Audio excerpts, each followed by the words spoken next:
Moje signature sladké raňajky vám už snáď ani nemusím ukazovať, pretože je to u mňa absolútna stálica. Pozrieme sa teraz na jeden z mojich voľnejších dní. Tu som išla do posilky a cvičila som nohy, konkrétne mŕtvý ťah a túto hip thrust. Snažím sa stále dostať na moje staré váhy, pričom sa snažím zachovať správnosť tých cvikov, takže pokiaľ to cítim tak, že by som pri zvýšenej váhe nevedela vykonávať ten cvik správne, tak proste hore nejdem.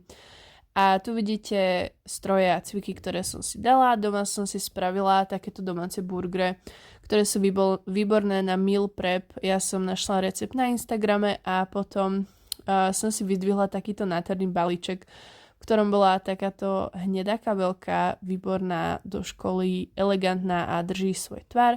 No a na večer som sa potom učila mikrobiológiu, pretože je to pre mňa absolútne nový predmet. A toto bolo ešte zo začiatku semestra, takže som sa snažila zorientovať sa v tom. A tu som hľadala, ako vyzerajú tie baktérie pod mikroskopom, aby som potom na praktikách vedela ich rozlíšiť a spracovať. A tu vidíte, že som to potiahla tak do 10. aj